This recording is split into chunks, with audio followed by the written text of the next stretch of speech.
Oi pessoal, tudo bem? A gente se encontra aqui de novo para falar um pouquinho sobre probabilidade. A gente vai aprender alguns conceitos que envolvem esse assunto e depois a gente vai ver como é que a gente faz essas contas de probabilidade. Então, olha só, pensa no lançamento de um dado honesto. Mas o que seria um dado honesto? Porque a gente tem dados onde as chances das faces aparecerem para cima são diferentes. Então, a gente vai dizer que o dado não é honesto, o dado é viciado. Isso funciona para dado, isso funciona para moeda. Mas vamos pensar no lançamento de um dado honesto, onde a chance de cada uma das faces aparecer para cima é sempre igual. Então, quando eu lanço um dado, eu tenho a certeza de qual vai ser a face que vai ser voltada para cima? Se ele for honesto, eu não tenho. E aí, a gente vai dizer que esse lance aí de jogar o dado é uma coisa chamada experimento aleatório. Quando eu lanço esse dado honesto, eu tenho ali as minhas faces numeradas de 1 a 6, então eu tenho ali algumas possibilidades de faces que podem aparecer.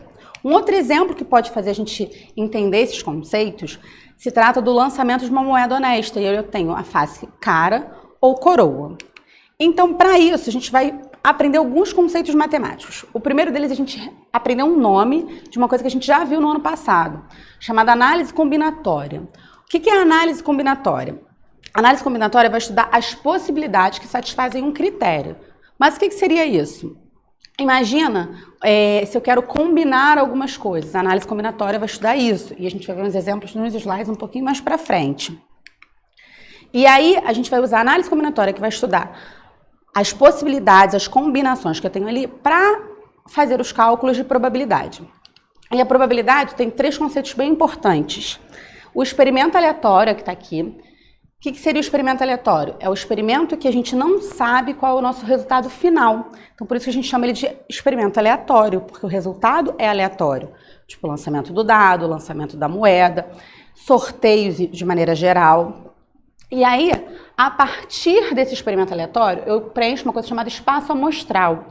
E o que é o espaço amostral? O espaço amostral é o conjunto de todos os valores possíveis do meu experimento aleatório. Então, pensa no lançamento da moeda. Quando eu lanço a moeda, quais são os valores possíveis de acontecer no lançamento da moeda?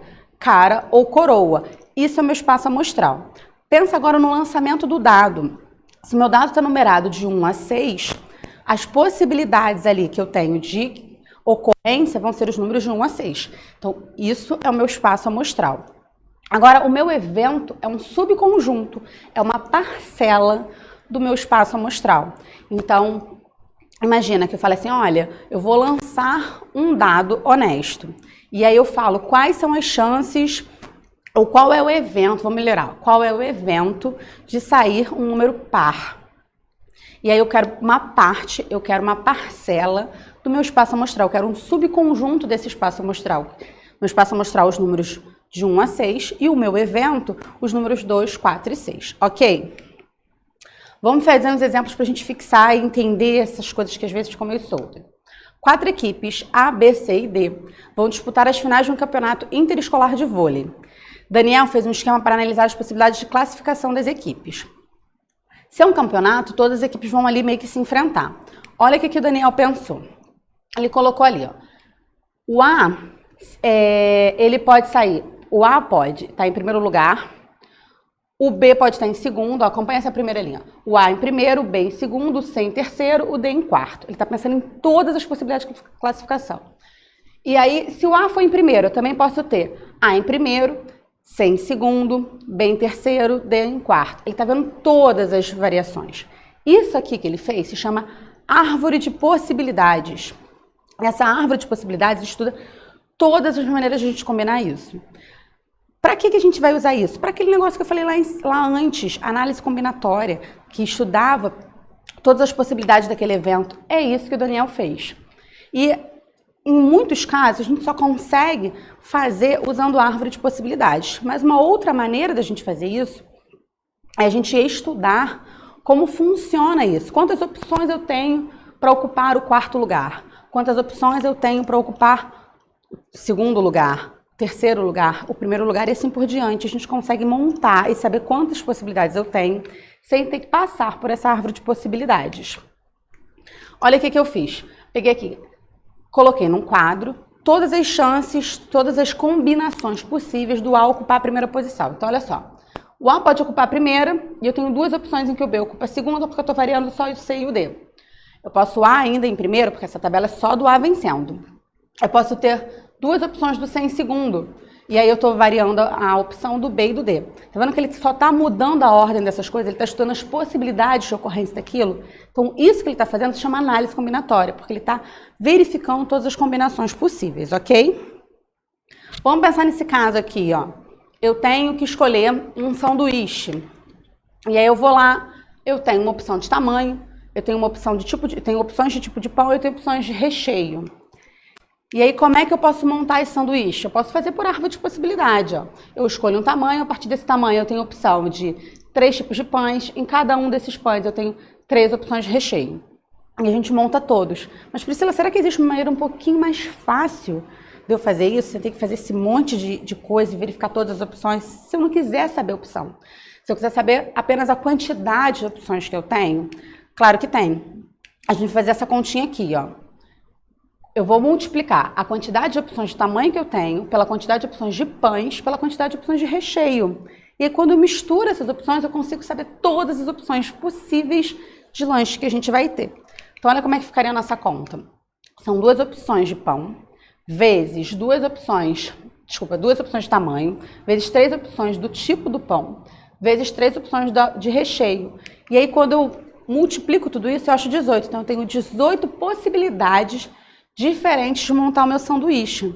E aí, se a gente voltar lá naquele slidezinho, que ele abre a nossa árvore de possibilidades, a gente vai ver que ele encontra esses 18, só que ele vai fazendo um por um. E nem sempre a gente quer saber qual é cada um. A gente só quer saber a quantidade total. Então, quando a gente quiser saber a quantidade total, a gente multiplica as opções que a gente tem. E ao multiplicar essas opções que a gente tem, esse ato de multiplicar é um conceito muito importante em análise combinatória, que é o princípio multiplicativo, ou em alguns lugares que vocês vão encontrar, o princípio fundamental da contagem. Beleza? Mas, Priscila, você falou lá no início da aula que nosso conceito seria probabilidade. E que horas que a gente vai olhar a probabilidade? Quando a gente olha a quantidade de opções diferentes que eu tenho, ali é uma outra maneira de a gente encontrar, muitas das vezes, o nosso espaço amostral. E a gente vai utilizar ele para fazer probabilidade. Porque o que é a probabilidade?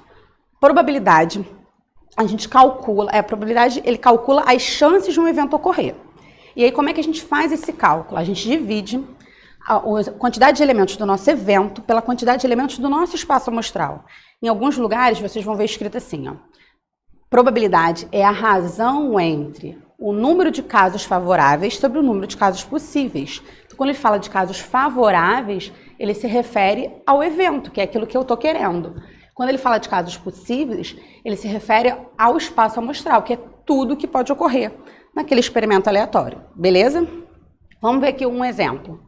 Juliana vai fazer uma apresentação artística no teatro da escola com um grupo de dança de rua. No mesmo dia, outros 2 grupos se apresentarão. Um de sapateado e outro de balé. A ordem das apresentações será definida por sorteio. Então, olha como é que pode rolar essa apresentação. Eu posso ter dança de rua primeiro, depois sapateado e balé. Mas eu posso ter dança de rua primeiro, depois balé e sapateado. E a gente pode fazer isso, ó, com cada um em primeiro. Eu posso ter sapateado em primeiro, dança de rua e balé. Sapateado, balé e dança de rua. Balé, sapateado e dança de rua. E balé, dança de rua e sapateado. Mas, se eu perguntar para vocês, qual é a probabilidade da primeira apresentação ser a de Juliana? Se eu olhar aqui voltei no meu slide, ó, calma aí, deixa eu avançar um. Se eu olhar para essas opções que a gente tem, eu posso contar qual é a probabilidade da apresentação da Juliana ser primeiro. Vamos ver primeiro quantas opções de apresentação eu tenho. Se eu for somar aqui, ó, eu vou ter 6 opções. Ó, eu posso ter essa seta que acompanha de cima, dança de rua, sapateado e balé. Então vamos contar. 1, 2, 3, 4, 5, 6. 6 opções compõem o nosso espaço amostral. Quantas dessas realmente nos interessam? Vamos contabilizar. Ó. A apresentação da Juliana, vai fazer dança de rua. Dessas daqui eu tenho 2 de dança de rua. Então, quando a gente avança, a gente vai ver que das 6 opções do espaço amostral, 2 são da Juliana. A probabilidade vai ser a divisão, vai ser o quociente entre o número de elementos do nosso evento sobre o número de elementos do nosso espaço amostral. 2/6, que a gente pode simplificar, 1/3. Beleza? Último exemplo para fixar esse conceito de probabilidade. Na verdade, relembrar que a gente viu ele lá no 6º ano. Imagina isso aqui, essas cartinhas, eu quero saber qual é a probabilidade de eu retirar uma carta que seja uma figurinha de pessoas. Quem é o nosso espaço amostral? É o total de cartas que a gente tem. E isso é um experimento aleatório. Por que é um experimento aleatório? Quando eu sorteio, quando eu retiro uma carta, eu não tenho a certeza de qual é a carta que vai aparecer. Então, é um experimento aleatório. Quando eu vou retirar, qual é a probabilidade de ser uma figurinha de pessoas? Quantas figurinhas eu tenho? Eu tenho um total aqui, ó, são 10 figurinhas. Dessas 10, quantas são de pessoas? Dessas 10, 4 são de pessoas. Então, olha como é que a gente vai fazer. A probabilidade de retirar uma carta com uma figurinha. Por que isso aqui está escrito entre parênteses? Porque é a probabilidade desse evento. E qual é o evento? Retirar a carta com a figurinha de pessoa. São 4 cartas de figurinha de pessoas sobre um total de 10 cartas. Então, a probabilidade disso ocorrer, 4/10, que eu posso simplificar 2/5. E se eu quiser transformar em porcentagem, eu faço a divisão e transformo. Então, 2/5 significam 40%. Beleza, pessoal? Espero que tenha sido tranquilo. Faça o exercício para fixar esse assunto e a gente se vê no próximo vídeo. Até mais!